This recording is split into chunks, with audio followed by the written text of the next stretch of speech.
Olá pessoal, nesse vídeo eu vou falar sobre lista encadeada, que é uma estrutura de dados muito importante na computação.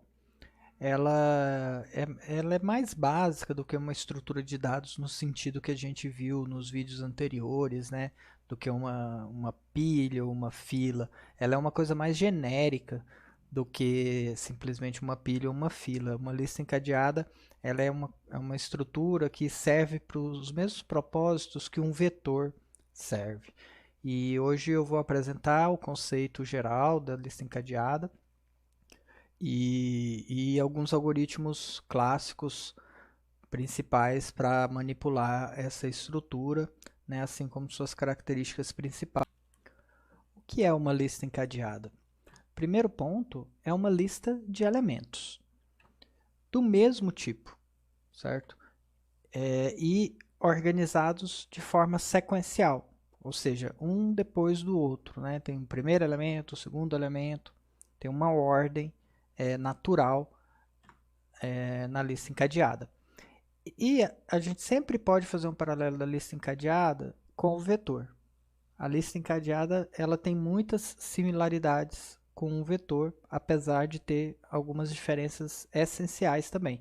Mas um ponto é que todo problema que você pode resolver com um vetor, você pode, em geral, também resolver com uma lista encadeada, porque elas servem para os mesmos propósitos, apesar das características diferentes.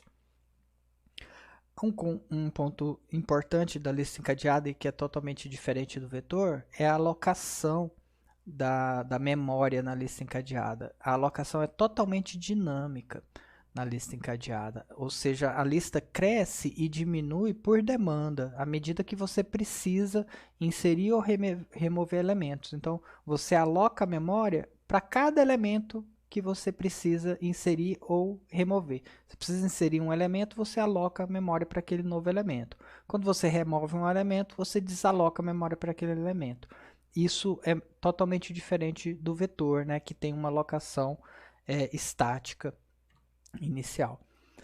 Outra diferença, mas agora né, mais uma desvantagem da lista encadeada comparada com o vetor, é que como a alocação é dinâmica, o acesso a esses elementos ele é sequencial. Você não consegue o acesso arbitrário que você tem no vetor, né, que você consegue acessar qualquer elemento do vetor em custo O de 1. Na lista encadeada, você tem que, para acessar um elemento, você tem que percorrer os elementos anteriores até chegar num elemento específico. A lista encadeada tem outros nomes, tá? Às vezes ela é chamada de lista ligada, e em inglês ela é conhecida como linked list. E existem diversas variações de lista encadeada, tá? Aqui eu vou falar das principais, né? Uma lista encadeada, ela pode ser com ou sem cabeça, a gente vai entender um pouco melhor sobre isso. Existe um tipo de lista encadeada que é chamada de lista duplamente encadeada, que tem suas vantagens e desvantagens. E existe um tipo de lista chamado lista encadeada circular.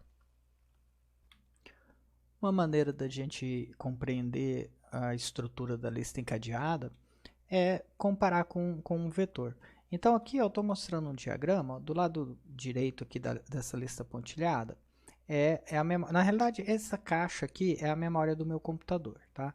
Aqui são a parte que é usada para armazenar dados mesmo, e aqui eu vou colocar as variáveis de um programa que tem um vetor e uma lista encadeada que servem para o mesmo propósito e armazenam as mesmas coisas, só para a gente entender as diferenças, tá? E entender a ideia básica da lista encadeada. Então, um vetor é isso aqui, né? Isso aqui é um vetor com 5 posições. Uma característica. Então, sei lá, aí a gente quer usar esse vetor como uma lista e a gente quer inserir caracteres, é um vetor de caracteres, a gente quer inserir caracteres nesse vetor. Então a gente pode ir inserindo, né, da esquerda para a direita, começa na posição 0 e insere 5 caracteres nesse vetor, certo? Uma característica do vetor muito importante, que é essencial para o funcionamento dele, é que os elementos do vetor eles estão armazenados continuamente na memória. Um vetor sempre é uma região da memória contínua. Então, eu tenho aqui na linguagem C, se esse é um vetor de char, né, cada elemento ocupa 1 byte. Então, o elemento na posição 0 do vetor está em um determinado endereço da memória. O próximo elemento está no byte seguinte, imediatamente depois do anterior. E assim por diante, certo? Cada elemento aqui está um depois do outro. Isso é muito importante para o vetor, porque isso permite a gente ter acesso arbitrário a qualquer elemento do vetor, né? Então, a gente consegue acessar o elemento 3, 4, 1, 2 em odd 1, né? Em tempo constante, porque é só fazer uma continha, né? Eu sei aonde o vetor começa, eu só preciso guardar o início do vetor. Se eu quero acessar o elemento 4, basta eu fazer a continha aritmética de ponteiro aí, né? Somar 4 nesse endereço, eu tenho o endereço desse elemento, certo? Mas, por outro lado, como eu tenho essa região contínua de memória, a alocação dessa memória tem que ser de uma vez só. É difícil eu ir alocando as posições por demanda. Então, o vetor ele funciona de uma forma pré-definida, né? Quando eu aloco ele, eu tenho que falar qual é o tamanho dele e ele não muda aquele tamanho. O vetor, uma vez que você criou ele, ele fica daquele tamanho o tempo todo. Se você precisar de um vetor maior para armazenar mais elementos aqui, por exemplo, você vai ter que alocar um outro vetor, né, com um tamanho maior e copiar esses elementos para lá, né? Então tem esse problema. Bom, a lista encadeada, ela funciona com um princípio totalmente diferente do vetor, tá? Ela serve para o mesmo propósito do vetor, né, armazenar uma sequência de elementos, mas os elementos não são armazenados de forma contínua, né? Imagina que eu estou com uma lista vazia e eu quero inserir o caractere A, né? Eu vou usar o mesmo exemplo aqui do vetor. Na lista encadeada, eu vou alocar uma posição de memória e armazenar o elemento que eu quero lá, certo? Aí, agora eu quero armazenar o B. Aloco de novo, vou usar a função malloc, né, ou o operador new, se você tiver em C++, e vou alocar uma região de espaço de memória e vou colocar o B lá. Aí, quero inserir o C, quero inserir o D. Você vai alocando dinamicamente esses espaços de memória, tá? E armazena os elementos lá.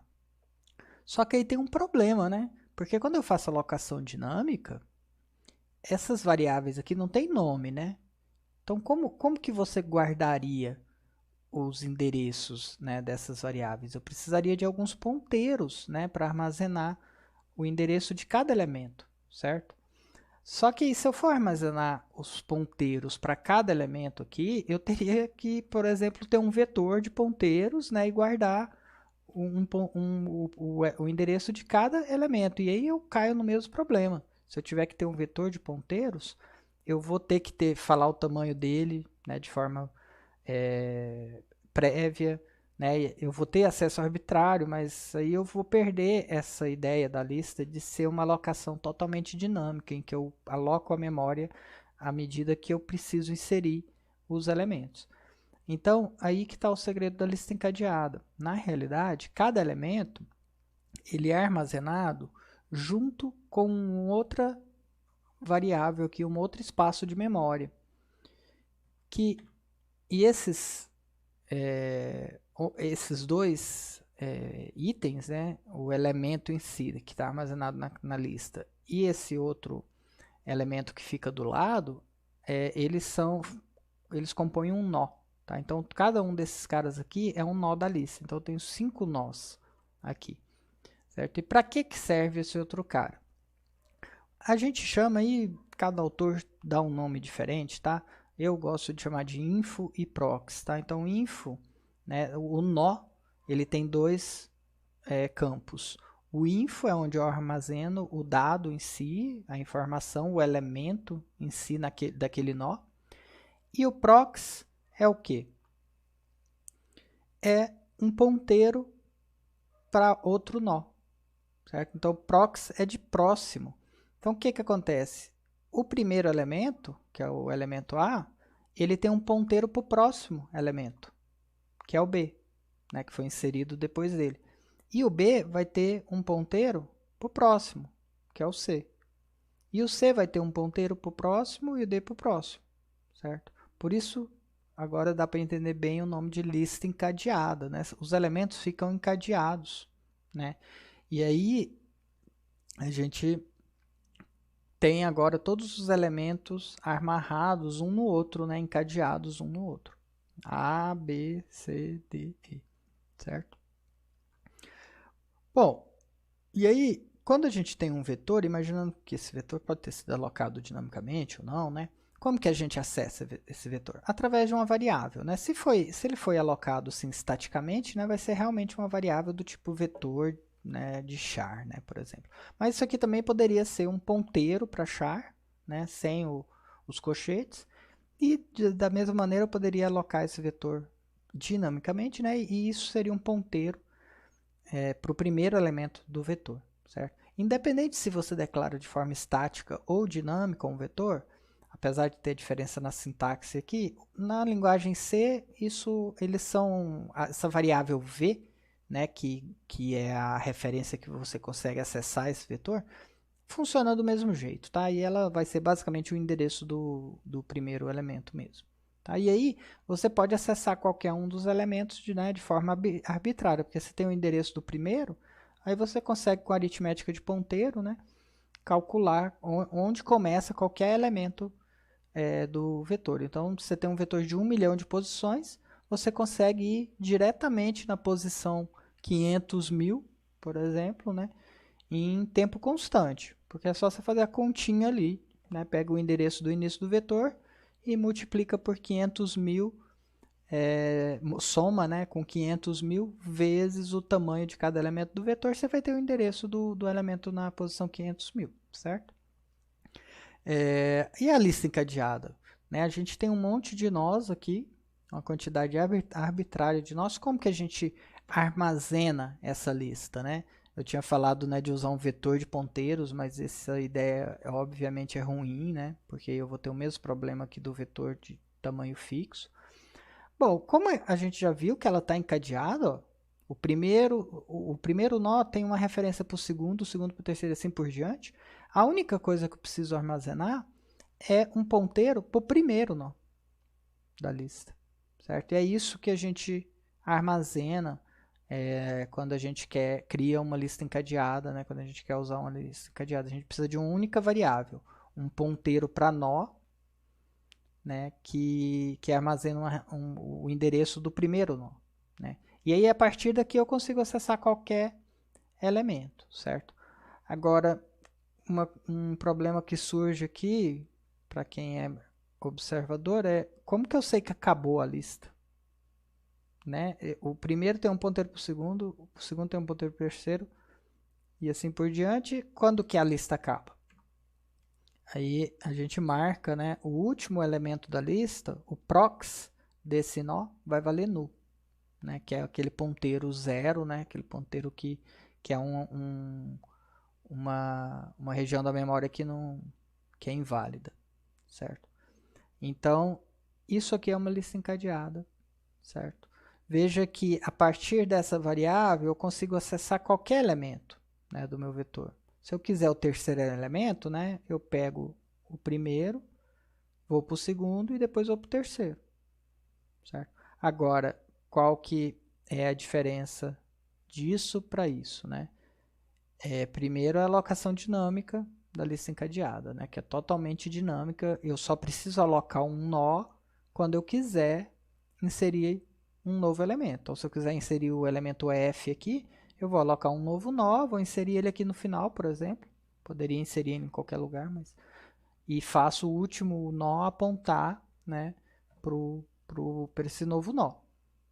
Certo? E aí, então, eu consigo usar a memória de uma forma melhor, né? Apesar de cada elemento ocupar mais espaço na memória, né? Aqui no vetor, cada elemento, você só usa o espaço necessário para armazenar aquele elemento, certo? Então, esse vetor, como é um vetor de char, são 5 bytes, né? Aqui, eu já vou precisar de mais, porque para cada elemento eu tenho o byte aqui do char, por exemplo, e tem um ponteiro para o próximo nó.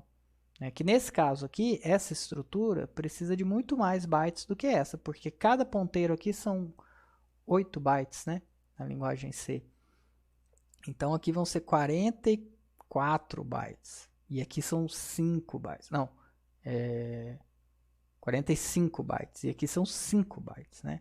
É muito maior aqui. Só que aqui só está tão grande comparado com essa, porque aqui é um vetorzinho pequeno, né? Se eu tiver uma lista encadeada muito grande, e também aqui é uma lista de caracteres, né? Que é um byte só. Em geral, você vai usar uma lista encadeada de elementos maiores, né?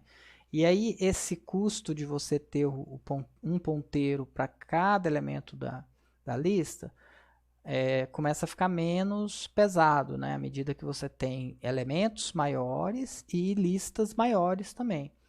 E né, não existe nada de graça, né? Você ganha aqui porque você tem uma alocação mais parcimoniosa, você usa de uma forma, né, dinâmica a sua memória, mas você vai ter esse custo do ponteiro e tem o custo de não ter acesso arbitrário para qualquer elemento. O acesso é sequencial, diferente do vetor, certo? Então, veja que um vetor e uma lista encadeada servem para armazenar sequência de elementos. Servem para a mesma coisa. Só que as características de cada um são muito diferentes. A maneira, o funcionamento, a estrutura interna de um vetor e de uma lista encadeada é totalmente diferente. Então, não existe uma comparação. O vetor é melhor que a lista encadeada é menor que o vetor. Depende da aplicação. E aqui eu mostro o nó, né? A estrutura do nó. A gente vai definir um nó como sendo um tipo nó mesmo, né? Aí aqui eu vou usar o struct, só que eu vou usar de uma forma diferente do que a gente vinha usando antes, né? Antes a gente sempre usava o struct junto com o typedef. Agora, o typedef e o struct são dois comandos diferentes, tá? Da forma que a gente estava fazendo antes, a gente estava usando os dois juntos ali na mesma sentença ali, né? Mas agora a gente vai usar diferente, separado o struct do typedef. Então, o struct sozinho, a gente coloca essa palavra-chave struct e dá um nome aqui para o struct, tá? Aí eu coloquei, ó, nó underline. Veja que esse não vai ser o nó, exatamente o nosso nó aqui, mas é basicamente a mesma coisa. Nó underline, e aí eu coloco aqui o tipo da informação que eu quero armazenar, né? Então o nó tem dois campos, info e prox. O info é um tipo que você pode usar qualquer tipo, né? Inclusive na minha implementação eu uso aquele define tipo que a gente usou para pilha e fila, né? E aí, o que é o prox, né? Qual é o tipo do prox? O prox é um ponteiro para um nó, né? Para um cara desse tipo aqui, certo? Então veja que existe uma recursividade do tipo aqui, né? Um tipo tem um campo que é um ponteiro para uma variável do mesmo tipo, certo? Por isso que a lista encadeada ela é recursiva, né? O nó que aponta para outro nó, que aponta para outro nó, que aponta para outro nó, né? Tem um conceito recursivo aí na definição de lista encadeada. E ele aparece aqui, e é por isso que a gente não consegue agora usar o typedef direto aqui com o struct. Porque eu tenho que dar um nome. Quando eu ponho o typedef junto com o struct, eu não preciso dar um nome para o struct, eu só dou um nome para o typedef aqui no final, tá? Mas aí, ó, a gente pode fazer dessa forma, e depois a gente dá aqui, ó, typedef struct nó. Agora sim eu estou definindo um tipo chamado nó, que é esse cara aqui. O tipo nó é o struct nó underline, tá? Então, nó é um cara que tem dois campos, info, e um ponteiro para outro nó, prox, tá? Então, nó e struct nó underline são a mesma coisa, tá? Então, eu só tive que fazer aqui em dois comandos por causa dessa recursividade, porque na hora de definir o nó, eu já tenho que definir dentro do nó tem que definir um ponteiro para ele mesmo. Então, não tem como eu não dar um nome aqui, não funcionaria na linguagem C, tá? Então, eu preciso desses dois comandos, tá bom? Eu não preciso do typedef, tá? Eu sempre posso usar só o struct. Só que na linguagem C, o typedef é inútil nesse caso. Mas na linguagem C, se eu não uso o typedef, defino só um struct nó, aí todo lugar que eu for usar um nó, eu não posso escrever só nó, eu tenho que escrever struct nó, sabe? E aí fica fica poluído, né? E aí não fica legal. Por isso que a gente usa o typedef na linguagem C, para não precisar ficar colocando struct sempre. Então vamos, para finalizar a ideia geral da lista encadeada, vamos colocar as principais características da lista encadeada e do vetor. Então a lista encadeada ela tem alocação dinâmica. Então, a alocação totalmente dinâmica, né? Então, a alocação e a liberação de memória por demanda, por elemento que você precisa inserir, certo? Então, você faz um uso mais cuidadoso da memória. Já no vetor, você tem uma alocação estática. Veja bem, mesmo que você aloque um vetor de forma dinâmica, com uma lock ou com um new, os elementos, né, o tamanho do vetor é pré-definido. Então, assim, você aloca uma vez e aquele vetor fica daquele jeito para o resto da vida. Tá? Não tem como você redimensionar um vetor. Tá? Na linguagem C até tem um comando que permite você tentar aumentar um vetor, tá? Ou diminuir um vetor.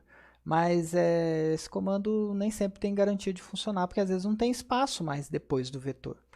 Né? Às vezes o vetor está apertadinho ali no meio de outras variáveis. Então, em princípio, um vetor, a alocação dele é estática nesse sentido, de que você tem que pré-determinar o tamanho dele.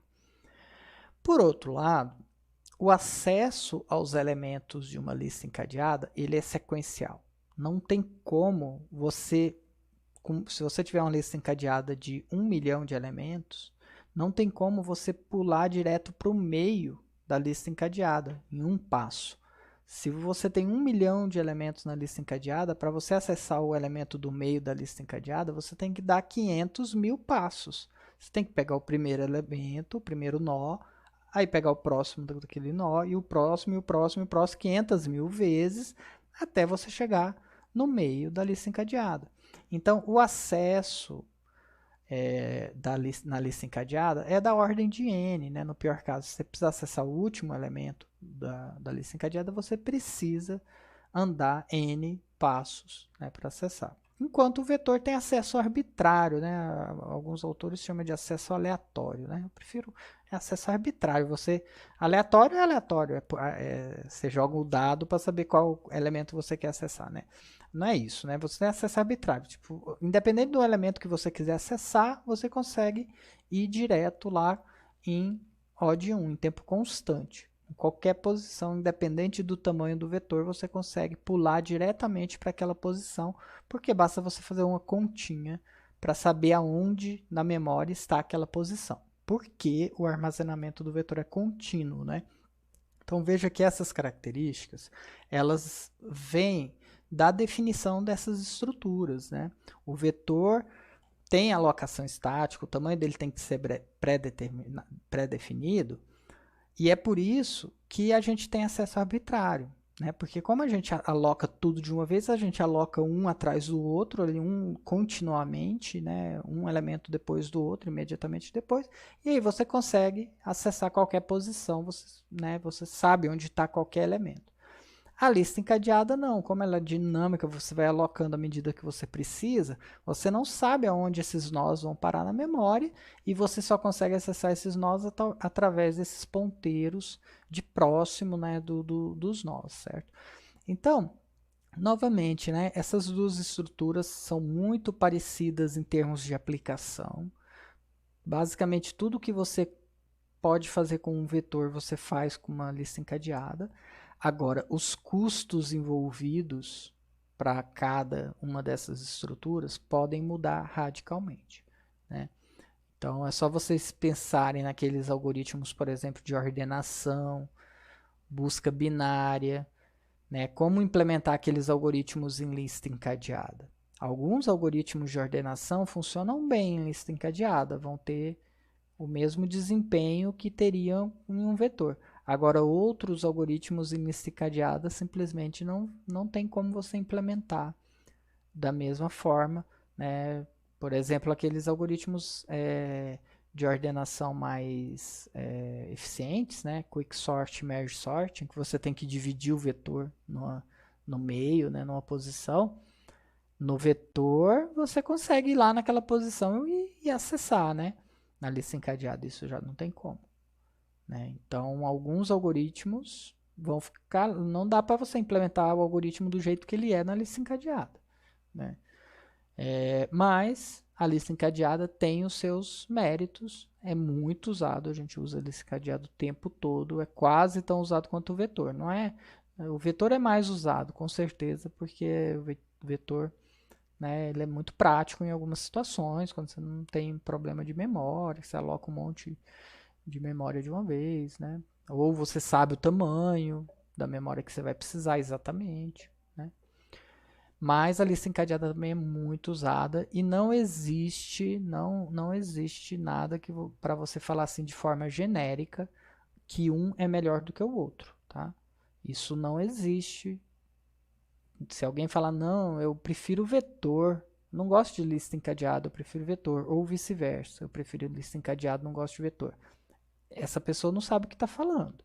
Né? Se ela está falando de uma forma genérica, assim, eu como programador prefiro vetor, tá errado. Essa pessoa está falando besteira, porque você tem situações em que o vetor não é adequado. Tá? Uma lista encadeada vai resolver esse problema melhor. Então não existe isso de um é melhor do que o outro, depende da situação. Em algumas situações, sim, você tem que o vetor é muito melhor que uma lista encadeada. E vice-versa. Em outras situações, a lista encadeada é muito melhor. Vamos entender agora duas variações que eu comentei no início desse vídeo de lista encadeada, que é a lista encadeada com ou sem cabeça. São dois tipos de lista encadeada muito comuns, tá? E que também tem as suas vantagens e desvantagens. A lista sem cabeça é a lista que a gente viu, né, clássica ali no exemplo. A gente tem uma sequência de nós e a gente só precisa guardar uma variável que é um ponteiro para o primeiro nó da lista, certo? Então, a sua lista é representada simplesmente por esse ponteiro para o primeiro nó, tá? Isso aqui é a representação da sua lista. E você consegue manipular essa lista encadeada a partir desse ponteiro, certo? Outro tipo de lista, muito parecido, só muda um detalhe, é a lista encadeada com cabeça. O que significa isso? A gente tem um nó sentinela, né? Porque para quem lembra, a gente usou esse termo sentinela, né, na fila circular, quando a gente fazia fila com vetor, né, de modo circular. É um nó cabeça, a gente chama de cabeça ou head em inglês, que não vai ser usado para armazenar nenhum elemento, tá? Então, a gente vai ter sempre o primeiro nó da lista é esse nó sentinela, que, lógico, ele ocupa aqui, o info dele ocupa um espaço na memória, mas vai ter um lixo aqui, você não vai usar isso aqui para nada. Você só vai deixar esse nó cabeça para simplificar algumas operações nessa lista, tá? E por que isso simplifica? Por causa da representação da lista. A variável agora que você precisa armazenar é o ponteiro para o primeiro nó, só que agora não é o primeiro nó válido, porque o primeiro nó válido, né, o primeiro nó que armazena realmente um elemento é o segundo nó aqui da lista. O primeiro nó é o nó cabeça. Então, a gente chama esse ponteiro de cabeça, é a única variável que você precisa guardar. E aí, o que isso traz de vantagem para a gente? Essa variável, que é a variável que representa a lista, nunca vai mudar. Quando você cria a lista, uma lista vazia, você vai já criar, você vai ter esse ponteiro e você vai fazer ele apontar para um nó cabeça e o proxy do nó cabeça vai apontar para o nulo, certo? Uma lista vazia vai ser isso aqui, né? Esse nó já vai apontar para o nulo, direto. Não vai ter nada disso aqui, certo? Isso você faz no momento em que você cria a lista encadeada. Você já aloca esse nó e faz a cabeça apontar para lá. E aí, o valor desse ponteiro aqui nunca mais vai mudar. Porque agora todos os elementos vão ser inseridos a partir desse nó cabeça. Então você pode sair inserindo gente aqui, depois você apaga, essa lista começa volta a ser vazia, então esse nó pode virar nulo. Você pode inserir gente aqui, então esse ponteiro aqui muda. Agora esse ponteiro aqui, ó, não muda nunca mais, tá? E isso é uma vantagem para algumas operações, para alguns algoritmos, tá? E uma das vantagens de você nunca mudar esse ponteiro é que ele nunca vai ser nulo. Quando você tem uma lista sem cabeça, você tem que sempre, em muitos algoritmos, você tem que se preocupar se o ponteiro está nulo ou não, se o ponteiro do primeiro nó é nulo ou não. Porque uma lista vazia, sem cabeça, o primeiro cara vai ser nulo, o valor dele é nulo. Aqui, o cabeça nunca é nulo, nunca. Então você não precisa se preocupar com esse caso. Esse não é um caso importante, não existe, certo? Então essa é uma das vantagens da lista encadeada com cabeça. E daqui em diante, pessoal, eu vou focar nessa representação, tá? Na lista encadeada com cabeça, por causa dessas simplificações que existem em alguns algoritmos, tá? E aí os algoritmos, né, de inserir na lista, remover, buscar na lista, percorrer a lista, eles mudam um pouco, se a lista é sem cabeça ou com cabeça, né? Então você tem que adaptar os algoritmos. Mas eu vou focar nessa variação que é a lista encadeada com cabeça, tá? Que eu acho que é a implementação mais comum, porque ela traz benefícios apesar de você desperdiçar um nó, né? Ficar um nó vazio aí, né? O nó cabeça, que é um nó sentinela. Então essa é uma lista com cabeça vazia, né? Ela tem um nó que aponta que cujo prox é nulo. Agora, quais são as operações de uma lista encadeada? São diversas, variadas, e na realidade não existe uma lista de operações em lista encadeada. Cada aplicação pode precisar de operações diferentes, mas existem algumas operações que quase toda implementação de lista encadeada tem. Tá? Por exemplo, inserir um elemento no início da lista. Remover um elemento, o elemento no início da lista. Buscar um elemento na lista. Remover um elemento no meio da lista, né? Remover com busca, que a gente chama. Exibir os elementos da lista. O tamanho da lista, calcular o tamanho, retornar se a lista está vazia. E inúmeras outras aplicações que a gente depende de cada aplicação, né? Você pode imaginar, por exemplo, todas as operações que vocês já implementaram, já viram em vetor, né? Basicamente, qualquer implementação que pode ser útil para um vetor, pode ser útil para uma lista encadeada também, tá? E a gente vai ver logo em seguida as operações clássicas, tá? Inserção, remoção, busca, ok? Essa aqui é a lista enc.h, o arquivo lista enc.h, parte dele, né? A lista encadeada é o struct do nó, certo? E aí a gente tem as operações criar, né, para criar uma lista vazia. E nessa lista, né, o criar vai ser um pouco diferente do que a gente usou para pilha e fila, né, em que a gente passava uma variável já aqui, né?